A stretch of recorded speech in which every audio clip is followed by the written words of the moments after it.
ዋይዜማ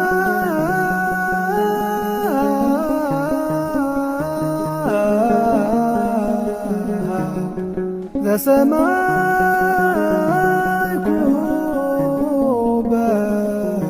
በሰማይ እመላእክት ቅዱሳን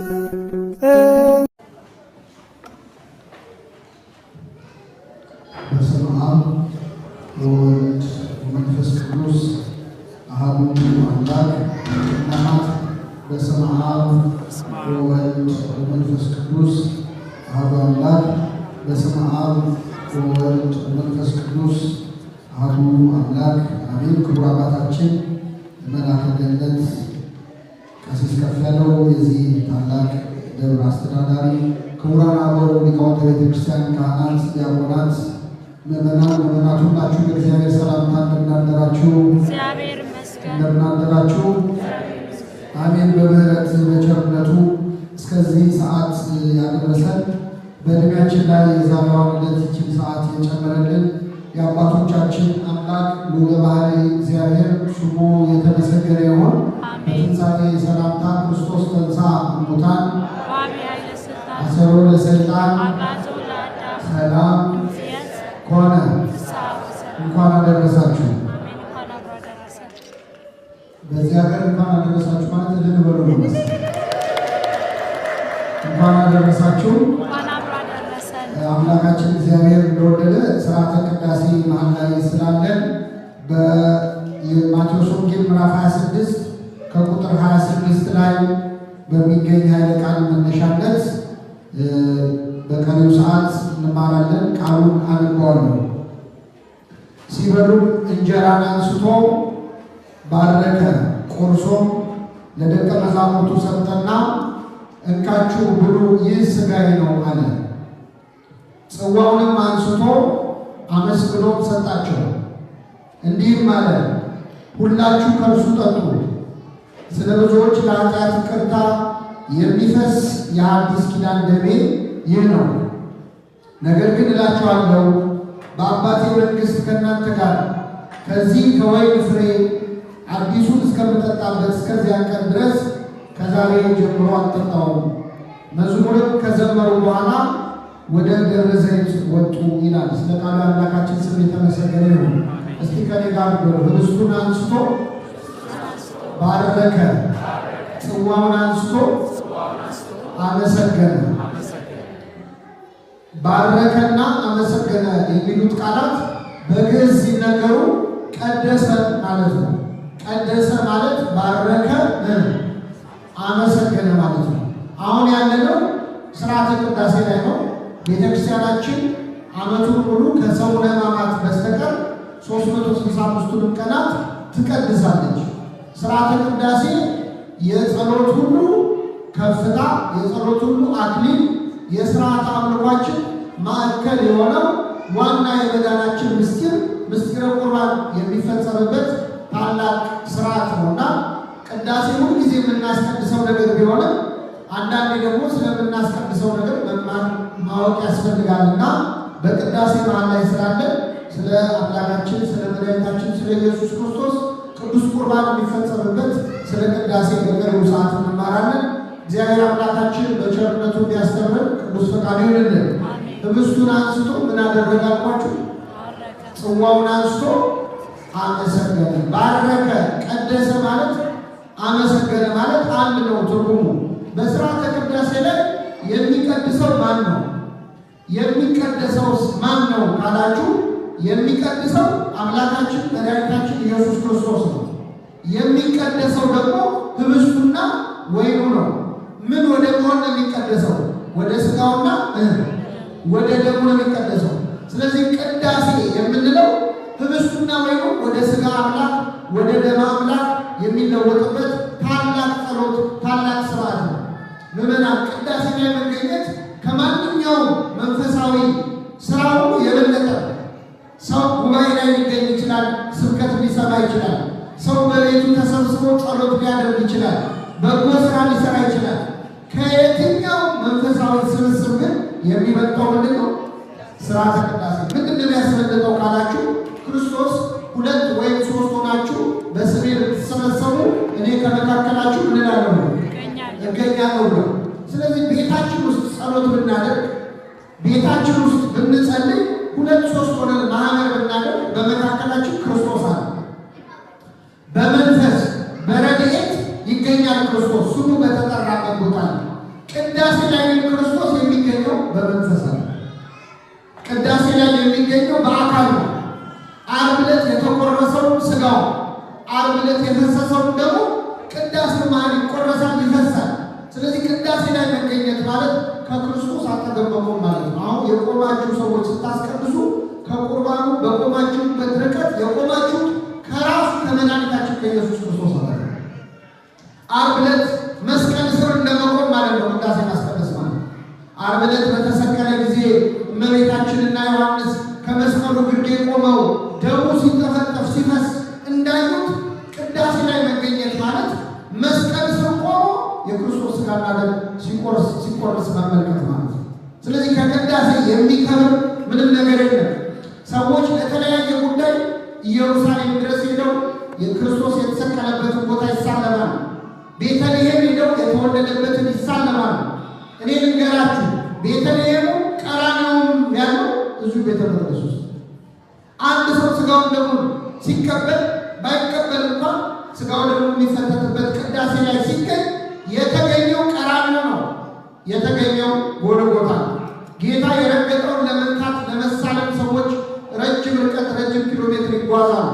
ግን ከሥጋው ደሙ የሚበልጥ ነገር አለ ማለት ነው። እኔ ገርማቸዋል። አንድ ጊዜ ለአገልግሎት ጀርመን ሄጄ የክርስቶስ ቀሚስ እዚህ ያለው የሚል ዜና ሰማሁ። የክርስቶስ ቀሚስ እንደው አለ ብትባሉ ለማየት ያጓጓል። ምክንያቱም ተራ ቀሚስ አይደለም። የክርስቶስን ቀሚስ የነካች ሴት ምንድን ነው የሆነችው? ደሟ ምን አለ? ቀጥ አለ። እኔ እንኳን ደም አይፈሰድም፣ ግን ኃጢአቴ እንደው ቢያቆመው ምናልባት እንደው ባየው በጣም ያጓጓል። እና ኦንላይን ነው ቀጠሮ የሚያዘዋሉ ለመጎብኘት ቀሚሱን ለመጎብኘት። ከዛ ቀጠሮ የሚይዘው ልጅ ሲያየው ወረፋው 14 ዓመት ይላል። ስንት ዓመት? 14 ዓመት። ምኑን ለማየት? ቀሚሱ። ከዛ ሊያዝ እንደው ያለኝ የዛሬ 14 ዓመት ብሎ ታላቆ ይቅርብኛል እስካሁን ባስዘው የሚደርስ ይላል። ለምንድን ያነሳውላችሁ? ሰዎች ቀሚሱን ለማየት ስንት ዓመት ወረፋ ይሰሩ? ሥጋውን ደሙን ለመቀበል ወረፋው ስንት ዓመት? ወረፋ የለውም። ሰዎች ለቀሚሱ ይሰለፋሉ። ሥጋውና ደሙ ግን እንደዚህ በየዕለቱ በሥርዓተ ቅዳሴ ላይ የሚፈጸመው ማለት። ቅዳሴ ላይ መገኘት ማለት ሐዋርያት በጽርሐ ጽዮን ክርስቶስ እንካችሁ ጠጡ ብሎ የሰጣቸውን ሥጋና ደም ሲሰጣቸው እዛ ቤት ውስጥ መገኘት በጽርሐ ጽዮን መኖር ማለት። ቅዳሴ ማስቀደስ ማለት መንፈስ ቅዱስ በ50ኛው ቀን ለሐዋርያት በወረደበት ቀን እዛ ቦታ ላይ ተገኝቶ መንፈስ ቅዱስን መቀበል ማለት ነው። ሰማይ የሚከፈትበት፣ መላእክት እንደ ሻሽ የሚነጠፉበት፣ ህብስቱና ወይኑ ወደ ሥጋ ወደ ደሙ የሚለወጥበት ታላቁ ሥርዓት ቅዳሴ ነው። ቅዳሴ ማለት እንድንገኝ ስለፈቀደልን ስሙ የተመሰገነ ይሁን። በነገራችን ላይ በጣም ትልቁ ተአምር የሚፈጸመው በቅዳሴ ነው። ያው ታውቃላችሁ፣ እኛ ተአምር እንወዳለን። አሁን እዚህ ጉባኤ ነው ቅዳሴ ነው ስለተባለ እናንተ መጣችኋል እንበልና አሁን እዚህ ቤተ ክርስቲያን የሆነ ተአምር ይከሰታል፣ ወይም የሆነ የፈውስ ፕሮግራም ይደረጋል፣ ዓይን ይበራል፣ አንካሳው ይቀናል፣ ድውይ ይፈወሳል ቢባል ይህ ቤተ ክርስቲያን መቀመጫ ቦታ አይገኝ። ሰው ተአምር ይወዳል። በተለይ የሆነ ለየት ያለ እኔ ልንገራችሁ፣ በቤተ ክርስቲያን ከሚፈጸመው ቅዳሴ ላይ የሚፈጸመውን የሚያህል ተአምር የለም። ምንድነው ተአምሩ? ካህናቱ ህብስትና ወይን ይዘው ወደ ቤተ መቅደስ ይገባሉ። ሲወጡ የማን ሥጋና ደም ይዘው ይወጣሉ? ከዚህ የሚበልጥ ተአምር አለ? ጌታ ራሱ ምልክት ይሰጣቸዋል የተባለው የክርስቶስ ሥጋና ደም ነው። አንዱ እነሆ ድንግል ትጸንሳለች ወንድ ልጅ ትወልዳለች የተባለለት ክርስቶስ ሥጋውና ደሙ ከሚፈተትበት በላይ ትልቅ ተአምር የለም። ግን ያው እኛ መቼስ ስንቀበል ሥጋው ደግሞ ህብስቱም ህብስት ወይኑም ወይን ሆኖ ነው የሚታየን እና ትንሽ መጠራጠራችን አይደለም። እንዴት ህብስቱ ወደ ሥጋው ወይኑ ወደ ደሙ እንዴት ይለወጣል ብለን ልንጨነቅ እንችላለን። ሐዋርያት እንካችሁ ብሉ፣ ይህ ሥጋዬ ነው፣ እንካችሁ ጠጡ፣ ይህ ደሜ ነው ሲላቸው ያን ጊዜ ሥጋው ተቆርሶ አልተቆረሰም፣ ደሙ ፈሶ አልፈሰሰም። አምነው ነው የተቀበሉት። እኛም አምነን እንቀበላለን። ግን ጥያቄ ይሆንብናል። የሚገርማችሁ በዚህ ዜና አበው የሚባል መጽሐፍ አለ በቤተክርስቲያናችን። ከኔ ጋር ናችሁ? እግዚአብሔር ከሁላችን ጋር ይሁን። ምን የሚባል መጽሐፍ? ዜና አበው ላይ አንድ መነኩሴ ገዳም ውስጥ ቁጭ ብሎ በጥርጣሬ ይጨነቃል። ምንድን ነው የሚያስጨንቀው? እውነት ቅዳሴ ላይ ህብስቱ ወደ ስጋው ወይኑ ወደ ደሙ ሊለወጥ ይችላል እያለ ይጨነቃል። ከዛ በጣም ሲረበሽ የእግዚአብሔር መልአክ መጣና ለዚህ መነኩሴ ሳይሆን ለሌላ ከጎን ለሚሆን የበቃ ቅዱስ አባት አለ። ለእሱ ሄደና እባክህ ወንድምህ ስጋውን ደግሞ እየተጠራጠረ ነው፣ ሂድና አስተምረው ብሎ ለመነኩሴው ነገረው የእግዚአብሔር መልአክ። እሺ አለና ጓደኛው ወደዚህ ወደ ተጠራጠረው መነኩሴ ሄደና እንደው አንድ ነገር ላማክር ነበር አለ። ምን ነው ምን ገጠመህ? አይ እንደው ስጋው ደግሞ እየተጠራጠርኩኝ ተቸገርኩ። እንግዲህ እሱ እኮ ይጠራጠራል። የተጠራጠረው ማን ነው? ጓደኛው ነው። የጓደኛውን ጥርጣሬ ማን አደረገው? የራሱ። አሁን እኛ ነው አንተ ሙድን ሰማው ለካ ዝም ብሎ ስትጠራጠር ብትሎ ነው። እሱ ግን የወንድሙን ጥፋት የራሱ አደረገና እንደው እባክህ ተጠራጠርኩ ተጨነቅኩ ሲለው እሱማ እኔም እኮ ለመናገር አሳፍሮኝ ነው እንጂ ስጋው ደግሞ እኮ እየተጠራጠርኩ። ታዲያ ቁጭ ብለን ከምንፈተን ለምን እሱ ላይ ያንዝም ተባሉ። እሺ ብለው ሁለቱ መነኮሳት 7 ቀን ጸሎት ይዘው እግዚአብሔርን ለምነው መጨረሻ ቅዳሴ ሊያስቀድሱ ቤተ መቅደስ ገቡ። ሁለቱም ክህነት አላቸው፣ ቀሳውስት ናቸው። ገቡ። ቅዳሴ እያስቀደሱ ያለ ካህኑ ሀበል የሚሉበት ቦታ አለ። እየተቀባበልን ከቄሱ ጋር ምንልበት ሀበል የሚሉበት ቦታ ላይ እነዚህ ሁለት መነኮሳት በጣም የሚያስደነግጥ ነገር ተመለከቱ። ምንድነው ያዩት? የቄሱ እጅ በደም ተለውሶ የክርስቶስን ስጋና ደም የሚፈትተው የካህኖች ደም ሆኖ አይ ሁለቱ ራሱ ካህኑ እንኳን አይ እነሱ ግን አይ። ይህ ጊዜ መጀመሪያ የተጠራጠረው መነኩሴ ራሱ እሱ ተወደቀ፣ እንደ ሞተ ሰው ሆነ። መቼ የነቃው? ቅዳሴው ካለቀ በኋላ። ከዛ ሲነቃ ጓደኛው ምን አለ? እግዚአብሔር አይችሉትም ብሎ ሰውሮብን ነው እንጂ ይህ ተአምር በየዕለቱ በቤተ መቅደስ ውስጥ ይፈጸማል። አሁን ዛሬ ያስቀደስነው ቅዳሴ ላይ ህብስቱን ወደ ስጋው ወይኑን ወደ ደሙ አድርጎ ሰጥቶናል። ብናየው መቋቋም ስለማንችል ሰውሮብን። ይህ ተአምር ግን በየዕለቱ በቤተ መቅደስ ውስጥ ይፈጸማል። በረከታቸውን ያሳድርብን። ሌላ እንዳላ ተጨምርላችሁ አረጋዊ በርሱ መንፈሳዊ ዮሐንስ ሳባ የሚታወቁ ሰዎች እኛ አረጋዊ መንፈሳዊ እንለዋለን። አንድ መነኩሴ ደግሞ ምን ሆነ መሰለህ? እንደዚህ ለለንደን ያለች ከተማ ነው። ከለንደን የምታንስ ትንሽ ከተማ ውስጥ የሚያገለግል ካህን በጣም ትሁት አባት ነው። አባታችን ቀድስ ሲሉት እናንተ ቀድሱ፣ እኔ ፍማፍማለሁ፣ መስዋዕቱን እሰራለሁ፣ አገለግላለሁ ይላል። አስተምር ሲሉት እናንተ አስተምሩ፣ እኔ መጽሐፉን አቀርብላችኋለሁ፣ ጧፍ አበራለሁ፣ እናንተ አንብቡ። በጣም ትሁት አባት ነው። አንድ ቀን ግን ይገርማቸዋል። ቅዳሴ ላይ ዛሬ በዓል ነው አንተ ነው መቀደስ ያለብህ ብለው አረጋዊ መንፈሳዊ የተባለውን አባት አስጨነቁት። እንደምን ለምነው በግድ አስገቡት። ቅዳሴ ሊቀድስ ገባ ማለት። ከዛ የተማረ ሰው ነበር። በደንብ አድርጎ ቅዳሴውን እየቀደሰ ቆየና መሀል ላይ ይገርማቸዋል። ቅዳሴው ማለት ድንገት ቅዳሴውን አቋረጠ። መቀደስ አቁሞ ዝም አለ። ቢጠብቁት አይቀድስም። ከዛ ከግማሽ ሰዓት በኋላ ቅዳሴውን ቀጠለው። ቀድሶ ወጥቶ አቆረባቸው። ከዛ ምን ሆነ ነው ቅዳሴውን ያቋረጥከው አባታችን ሲሉት ምንም ነው። ኧረ ምን ሆነ? ምንም አልተናገረም። ከዛ በኋላ ያችን ከተማ ጥሎ ወደ በረሃ ገባ። መነነ። በበረሃ ሆኖ ለወንድሙ ደብዳቤ ይጽፍልን ነበረ። ከዱር አውሬ የተላከ ደብዳቤ እያለ ከምን የተላከ? የዱር አውሬ የሚለው ማንን ነው? ራሱ። እና እዛ ደብዳቤ ላይ ያን ቅዳሴ ላይ ለምን ዝም እንዳለ ጽፏል። ይህንን ደብዳቤ አደራህን እኔ ከሞትኩኝ በኋላ ነው እንጂ እኔ በሕይወት እያለሁ ለሌላ ሰው አሳልፈን እንዳታስነብበው ብሎ ብዙ ደብዳቤዎች ጥራዝ ይልክልን ነበረ። ጥቅሎች ማለት እንደውም በጣም ወንድሙ ሲያነበው ይህ ደብዳቤማ እኔ ጋር ብቻ መቅረት የለበትም እሱ እስኪሞትም አልጠብቅም ብሎ ብራና ጸሐፊ አምጥቶ አጽፎ ለሌላ ሰው ሊሰጠው ያስገለብጠው ማለት ነው። ጸሐፊ አነጋገረ። አነጋግሮ ገንዘብ ተስማምቶ ቤት ውስጥ ገብቶ ሊሰጠው ጥቅሎቹን ሲፈልግ አጣቸው። አላገኛቸው። ቢፈልግ አላገኛቸው። መጨረሻ ላይ መቼ አገኘው መሰላችሁ? ከ14 ዓመት በኋላ አገኘው። ሲያገኘው ወንድሜ ዛሬ ሞቷል ማለት ነው ብሎ ቁጭ ብሎ አለቀሰ። ወንድሙ የሞተበት ቀን ተገለጠ። ከኔ ጋር ናችሁ ምን እና እዛ ደብዳቤ ላይ ያን ቀን ቅዳሴ ላይ ምን እንደገጠመው ጽፏል። ምን አለ? እኔ አይደለም ብሎ የጻፈው በሌላ ሰው አስመስሎ የጻፈው። አንድ የማይዋሽ ሰው የነገረኝን ነገር ልንገር። ቅዳሴ ልቀድስ በህብስቱ ላይ በጻሕሉ ላይ ህብስቱን በጽዋው ላይ ወይኑን አድርጌ እየቀደስኩኝ እያለ ይላል በህብስቱ ቦታ ላይ ክርስቶስን አሁን የተወለደ ሕፃን ነጭ በግ ሆኖ አየሁት። ነጭ በግ ሆኖ ታየኝ። ባየሁት ጊዜ አሳዘነኝ። ላቅፈው ሳሳሁኝ ይላል ወፈተው ወቅፎ ላቅፈው ሳሳሁኝ ያሳዘነኝ። ሕፃን በግ ሆኖ ታየኝ ክርስቶስ። በጽዋው ላይ ደግሞ የክርስቶስ መስቀሉ ተተክሎ ደሙ ሲጠፈጠፍ ተመለከትኩ። ይህን ባየው ጊዜ ነፍሴ ከሥጋዬ ልትለይ ደረሰች። ስለዚህ ቅዳሴውን አቁሙ ታቃሰ እና መቀደስ አልቻልኩም። ከግማሽ ሰዓት በኋላ ወደ ቀደመ ዓለማወቅ የተመለስኩ ይላል። እኛ ወዳለንበት ተመለሱ። ዓለም ላይ ሆኜ ይህንን ተአምር ካሳየን ዓለም ጥዬ ቤት ምን ያሳየኛል ብዬ ከዚያች ቀን ጀምሮ ወደ በረሃ ሸሸው ይላል። በረከቱን ያሳደርብን። ተመልከቱ፣ ስርዓተ ቅዳሴ አሁን የነገርኳችሁ ተአምራት የሚፈጸሙበት በቅዳሴው ላይ ህብስቱን ወደ ሥጋው ወይኑን ወደ ደሙ አድርጎ የሚሰጠው ማን ነው? እግዚአብሔር ነው። ሐዋርያት እንካችሁ ብሉ ሲላቸው አምነው ተቀብለዋል። እኛም አምነን እንቀበላለን። በስርዓተ ቅዳሴ ላይ መገኘት ማለት ትንቢተ ኢሳይያስ ምዕራፍ 6 ላይ ኢሳይያስ ያየውን ትንቢት ቆሞ መመልከት ማለት ነው። ራእይ ነቢዩ ኢሳይያስ ምን አለ?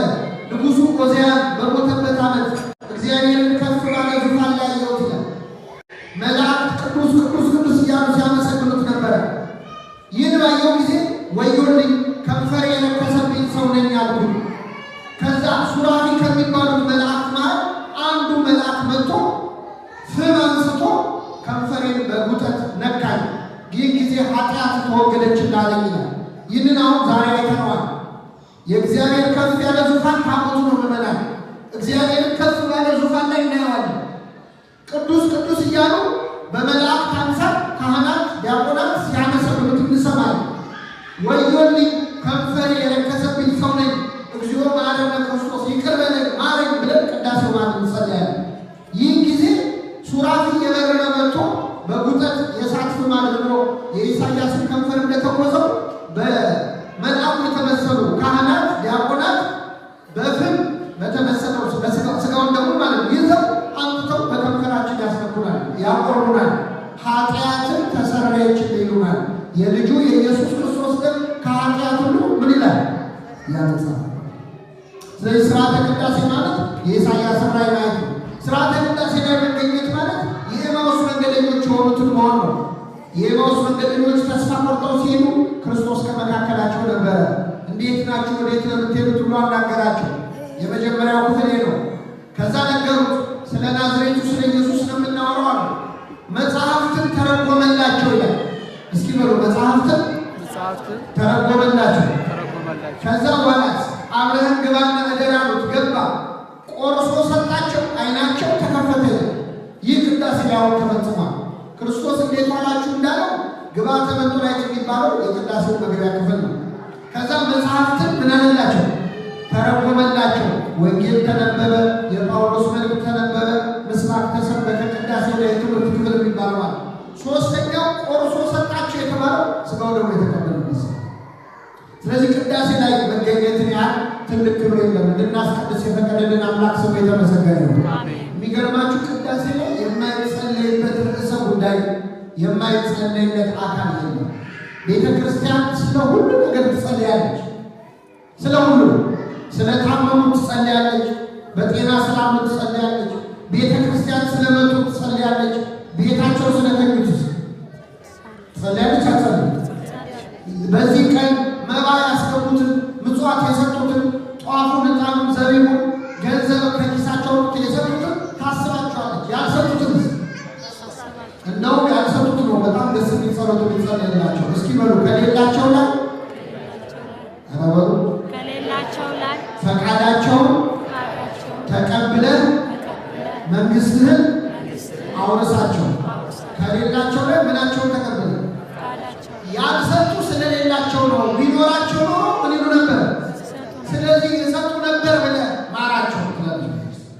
በጣም ይገርም። ለሁሉ ነው የሚጸለየው። ለታመመ ይጸለያል።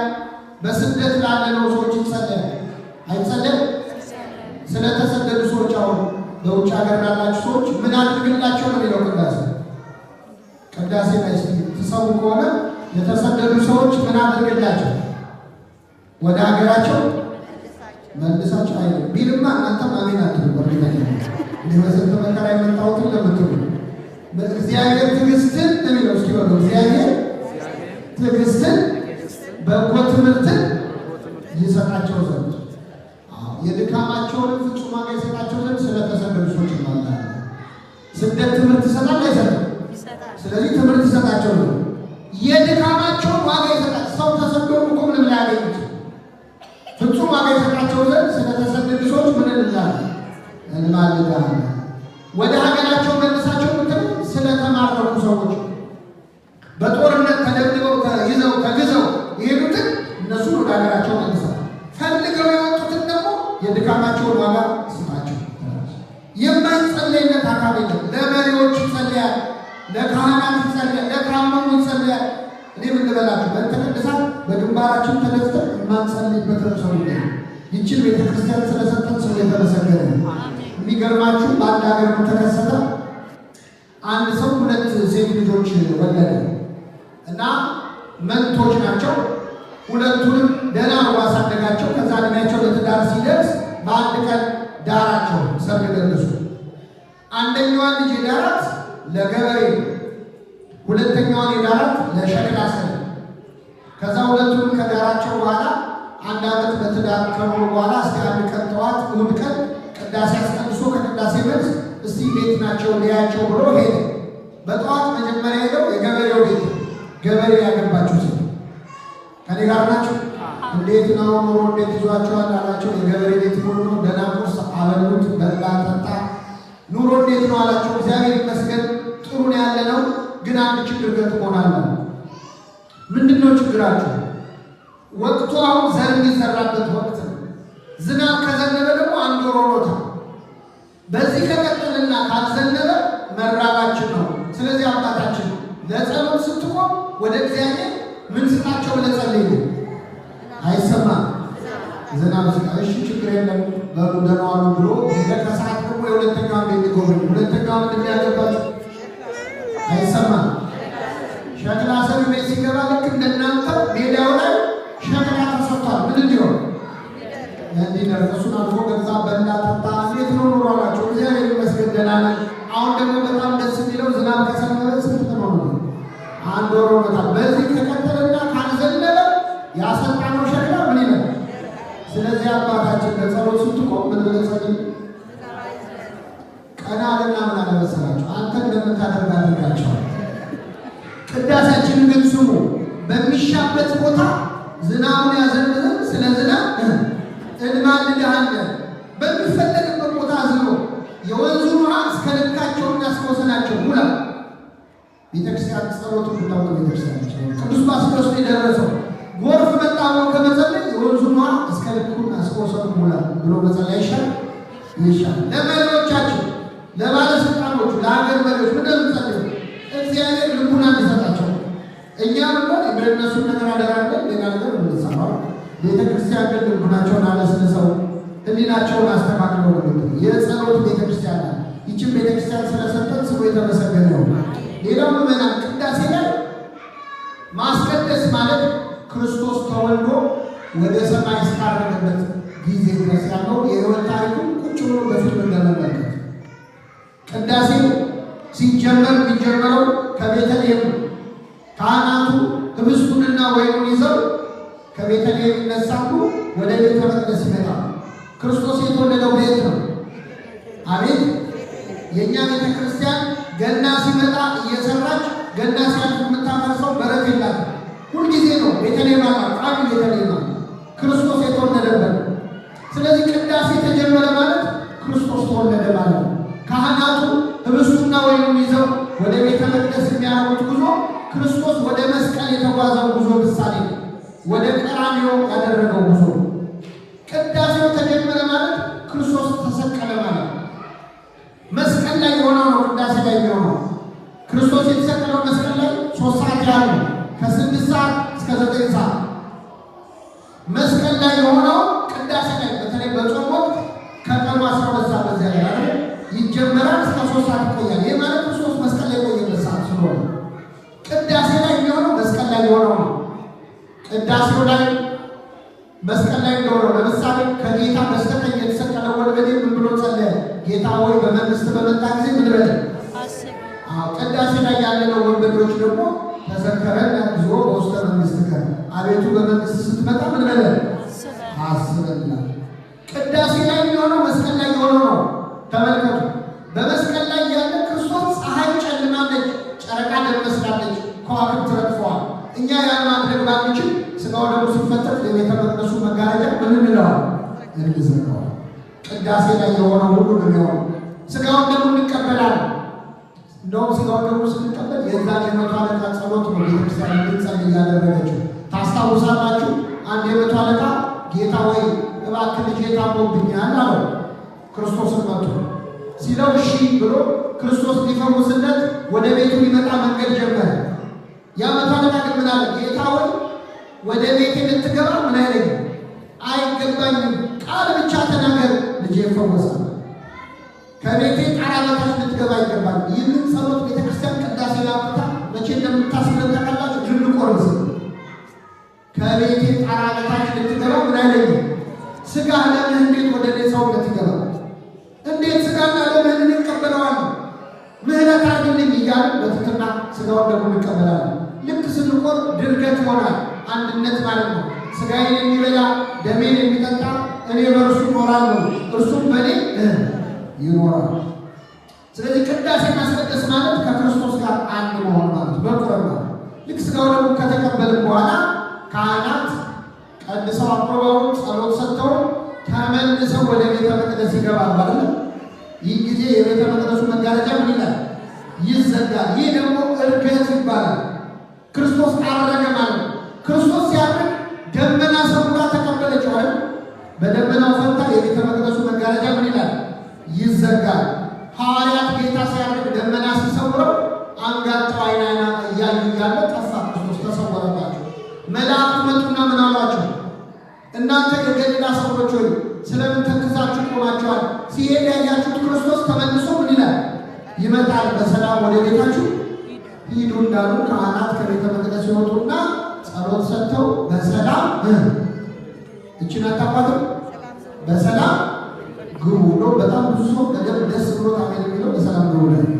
እኔ ባደረጉት ጥናት ማለት በሰላም ግቡ ብላ ጨረሰች ማለት ከልደቱ ተነስታ ምኑ ላይ ፈጸመች ማለት እርጋቱ ላይ ፈጸመች ማለት። ይህችን ቤተክርስቲያን ስለሰጠን ስሙ የተመሰገነ ነው። ሁለት ነገሮች ልጨምርላችሁ እና አበቃለሁ። ቅዳሴ የምናስቀድሰው ዋነኛው የክርስቶስን ስጋና ደም እንድንቀበል። እስቲ እዚህ መሀል ቆራቢ ያልሆናችሁ እጃችሁ ናውጡ። ቆራቢ ያልሆናችሁ ከፍ አድርጉና አውጡ። እኔ እኮ አለማፈራችሁ እኮ የሚገርም ታወጡታላችሁ። እኔ ልንገራችሁ ዛሬ እዚህ ቤተ መቅደስ ውስጥ ቆራቢ ያልሆነ ሰው የለም። ሁላችንም በ40ና በ80 ቀናችን የክርስቶስን ስጋና ደም ምን ብለናል? ተቀብለናል። ያቋረጠ ነው እንጂ ያልቆረባል አለ። ሲቆይ ረሳል። አያችሁ፣ ሲቆይ የት ሄደ መሰላችሁ? እስከ ዛሬ ከእናንተ ጋር ስኖር አታውቁኝ ምን ብሏል ክርስቶስ? ሁላችንም ከ40 ከ80 ቀናችን ጀምሮ የክርስቶስን ስጋና ደም ምን ብለናል? ተቀብለናል። ቅዳሴ የሚቀደሰው እኛ እንድንቆርብ። በእርግጥ ቆረብን አልቆረብን መቀደሱ አይቀርም። ፀሐያውን የምትወጣው የሚሞቃት ሰው ሲኖር ነው ነው አይደኛ ብንሞቃትም ባንሞቃትም ፀሐይ ትወጣለች። የክርስቶስ ስጋና ደም ብንቀበልም ባንቀበልም ቤተክርስቲያን ሁሌ ትፈትታለች። ግን ፍርድ ይሆንብናል። ስንት ቀን እኛ እንድንቀበለው ወጥቶ ተመለሰ ክርስቶስ። አንዳንድ ሰው ለምንድን ነው የማትቆርበው ሲባል እኔ እኮ ደስ ይለኝ ነበረ በቆርብ ንስሐ ገብቼ ብቀበል ደስ ይለኛል፣ ግን አሁን ስጋውን ደግሞ ብቀበል ተመልሼ ኃጢአት መስራቴ አይቀርም። ስለዚህ አንደኛዬ ትንሽ ልስተካከልና በኋላ እቀበላለሁ። የብዙ ሰው ችግር እኔ ልጠይቃቸው ምናምን ስስተካከል እቀበላለሁ ስጋው ደግሞ ትብሶች መቼም አትስተካከሉ። እኔ ተስፋ ላስቆርጣል። የሚያስተካክለን ማን ነው? ማንን ያስተካክለን? እግዚአብሔር። ስጋው ደግሞ በብዙዎቻችን ጭንቅላት ለተቀደሱ ሰዎች የሚሰጥ ሽልማት ነው የሚመስለን አይደለም። ስጋው ደግሞ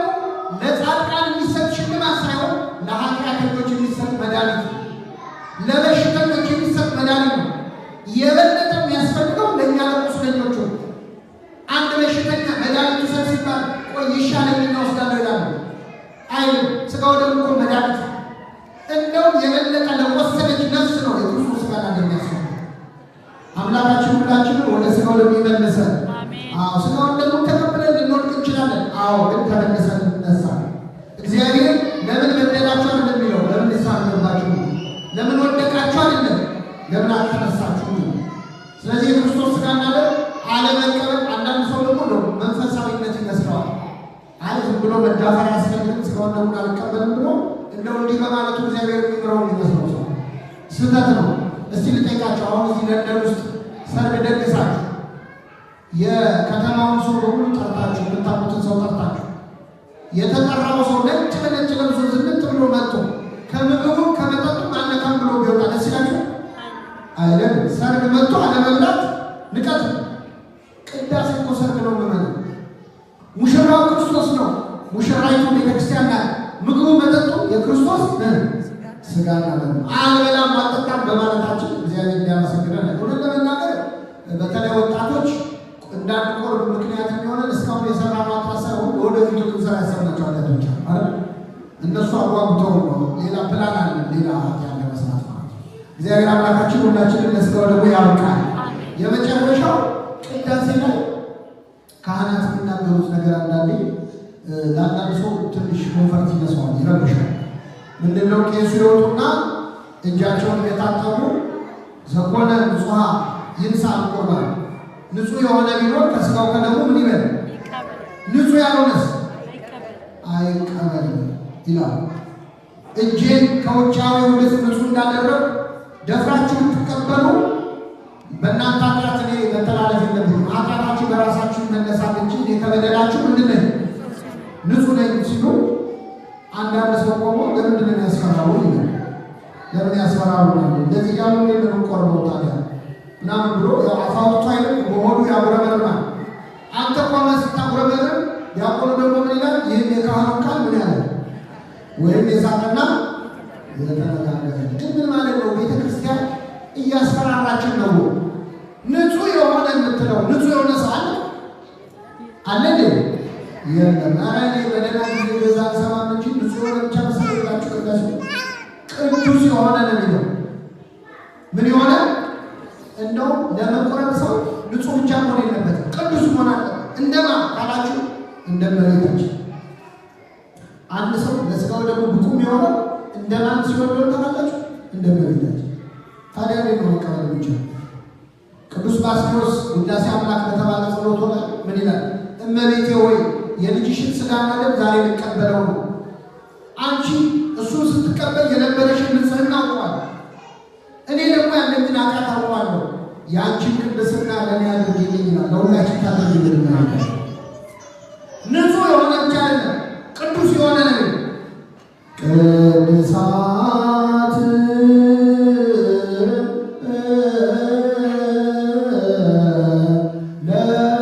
ለቅዱሳን ቄሱ ሰምታችኋል። ቅድሳት ለቅዱሳን የተቀደሰው ስጋው ደግሞ የሚገባው ለነማን? ለቅዱሳን። ስለዚህ ቅዳሴ ላይ ንጹህ የሆነ ብቻ ሳይሆን ቅዱስ የሆነ ነው የሚቆርበው። ማስፈራራት ነው ወይ አይደለም? አረ ቅዱስ ጳውሎስ ከዚህ ራስ ብሎ የለም። አንደኛ ቆሮንቶስ ምዕራፍ 11 ላይ ስለ ጌታና ስጋና ደም ከተናገረ በኋላ ምን አለ? ይህን ስጋና ደም ሳይገባቸው ተቀብለው የታመሙ የደከሙ ብዙ ሰዎች አሉ። ማለት ቆርበው ሳይገባቸው ሳይገባቸው አንዳንድ ሰው አማርኛው ላላ እያለ ሳይገባው አይሉ እንዘ ይደሎ ሳይገባው ነው የሚለው አኖሲ ማለት ነው። ሌላ ትርጉም ነው። ሳይገባው የተቀበለ የጌታ ስጋና ደም ዕዳ አለበት። ሰው የገንዘብ ዕዳ ቢኖርበት ሰርቶ ይከፍላል። የስጋው ደም ዕዳ ጌታ ምትከፍለው ለእግዚአብሔር የሚከፍለው ነው። ሳይገባው የተቀበለ የጌታ ስጋና ደም ዕዳ አለበት። ስለዚህ ሰው ራሱን ይፈትን፣ በንስሐ ራሱን ይፈትን፣ ከስጋው ከደሙ ይብላ ይጠጣ። ሳይገባው ከበላ ግን በደሮ መቅሰፍቱ በላ በራሱ ላይ መቅሰፍት ነው የበላው ይልና ቅዱስ ጳውሎስ ይህን ካለ በኋላ ምን ይላል? ከእናንተ ማለት የታመሙ የደከሙ አሉ፣ ቆርበው ሕመም ላይ የወደቁ አሉ፣ የደከሙ አሉ፣ አያሌዎችም አንቀላፍተዋል። የሞቱ ብዙ ሰዎች አሉ። አሁን ቅዳሴ ላይ ወጥተው ካህኑ ምዕመናን እዚህ ገደም ቆርበው የሞቱ ሰዎች አሉ። ትቆርባላችሁ? ሁለተኛ ሞቱ ሪፖርቱን ልታደርጉ ትችላላችሁ። ለፖሊስ ለምን ያስፈራሩ? ምን እያደረገ ነው ቅዱስ ጳውሎስ? ሊያስፈራራ አይደለም። ከኔ ጋር በሉ ከዓለም ጋር እንዳንኮነን። ቤተ ክርስቲያን ከገዛቸው ድምፃቸው በጣም ቀንሷል። እኔ የዛሬ 8 ዓመት ስመጣ በጣቸው ክሚል ነበር፣ ግን የዛሬ በኪራይ ቤት ነው። እስቲ አሁን እንደገዛ ሰው ውስጥ ከዓለም ጋር እንዳንኮነን በጌታ እንገሰጻለን። ከማን ጋር እንዳንኮነን? ቆርበን እንዳልቆረበ እንዳንሆን ማለት ቀድሰን እንዳላስቀደሰ እንዳንሆን ከዓለም ጋር እንዳንኮነን በጌታ ምን እንላለን? እንገሰጻለን። የሚገስጸን ቆርበን እንዳልቆረብን እንድንሆን ነው እንዳንሆን ብሎ ነው እንጂ እግዚአብሔር ያስፈራራን ብሎ አይደለም። ሥጋው ደግሞ መድኃኒት ነው አይደለም? ነው አይደለም? እስቲ አሁን ሐኪም ቤት ሄዳችሁ ፋርማሲስቱ ጋር ሄዳችሁ መድኃኒት ሲሰጣችሁ ይህን መድኃኒት እንደፈለግ አድርገህ ዋጥረው ብሎ ነው የሚሰጣችሁ? ትዝ ሲል ዋጥረው ይላል። ይህን እንዳትበላ፣ ይህን እንዳትጠጣ፣ ከዚህ መድኃኒት ጋር ይህ ነገር አይሄድም ይለናል። ማስታወሻ ይዘን ተጠንቅቀን እንውጣለን። በአግባቡ ካልተወሰደ መድኃኒት ችግር አለ የለው አለው። ታዲያ ሥጋው ደግሞ ያለ ማስጠንቀቂያ ይስጡን እንዲ ያለ ፕሪስክሪፕሽን ምን አይነት መድኃኒት ይስ? ስለዚህ ንጹሕ የሆነ ቅዱስ የሆነ ቢሉ ስራቸውን እየሰሩ ነው ሐኪሞች። እኔ አሁን በአውሮፕላን የመጣው እናንተም በአውሮፕላን የመጣችሁ በአውሮፕላን ትጓዛላችሁ። አውሮፕላን ውስጥ ገና ስትሳፈሩ ምንድን ነው የሚሆነው? ያስፈነጥቁናል። በዛሬው በረራ ቀበቷችሁን ልሰሩ እንደዚህ ቢከሰት እንደዚህ ያማርታል። ምንድን ነው ይቅር ማለታችን ብንሰማው ደግሞ ይነግሩናል። ግዴታቸው ሰው ከአውሮፕላን አደጋ ቢደርስበት እኮ በሥጋ ነው የሚሞተው። በሥጋው ደግሞ የሚመጣው ግን በነፍስ የሚመጣ ችግር። ስለዚህ ቤተክርስቲያን ማስጠንቀቅ አለባት የለባት? አለባት። ሌላው አንድ ሰው ለሥጋው ደግሞ ብቁ የሚሆነው መቼ እንደሆነ ታውቃላችሁ? ለሥጋው ደግሞ ብቁ እንዳልሆነ ሲያውቅ። አሁን ቅዳሴ ላይ ንጹሕ የሆነ ቢኖር ትላለች ቤተክርስቲያን። እኛ ምን እንላለን? ንጹሕ አይደለም እንላለን። ቅዱስ የሆነ ቢኖር ትላለች። እኛ ምን አይደለም? ቅዱስ አይደለም እንላለን። እንደማይገባን ስናስብ ያኔ ይገባል። ኃጢአትን የሚሰራ ቢኖር ይወገድ ይላል ቅዳሴያችን። ምን እንላለን እኛ? አምላካችን ሆይ እንደ ቸርነት ነው እንጂ አይገርም። ይሄ ነው በቃ ቅዳሴ። ቤተ ክርስቲያን ንጹሕ ሆኖ ቅዱስ ሆኖ ትላለች። እኛ ደግሞ አረጋ ቅዱስ አይደለም፣ አረጋ ንጹሕ አይደለም እንላለን። አምላካችን ሆይ እንደ ቸርነት ነው እንጂ እንደምናችን ነው። አሁን ቅድም ቅዱሳት ለቅዱሳን ይባላል ብያቸዋለሁ። ቅዱሳት ለቅዱሳን ሲባል ምን ነው ተሰጥቶ ብንመልስ ቅዱሳት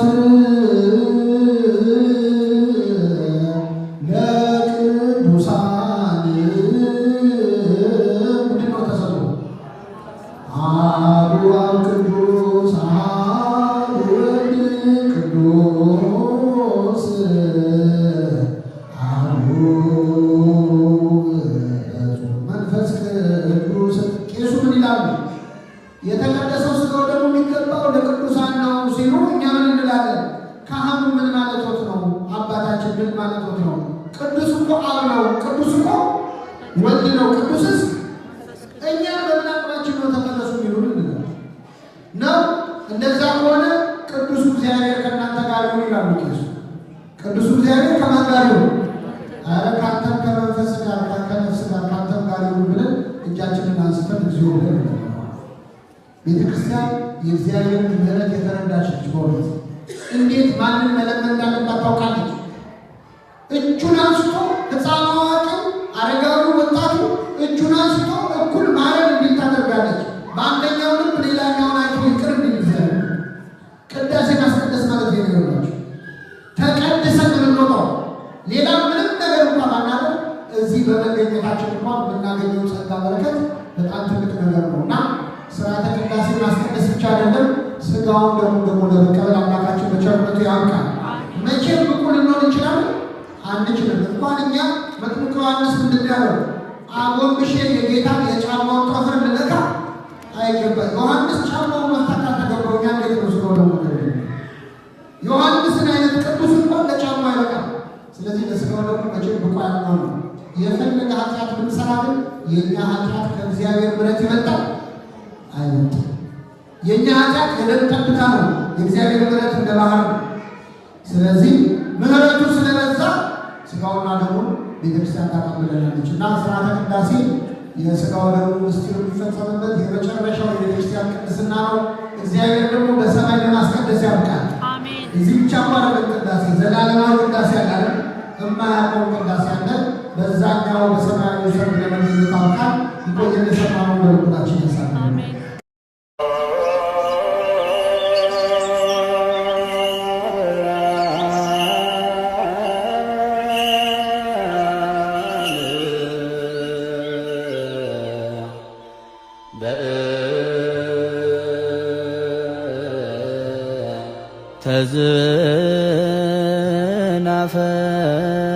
ተዝናፈቅረ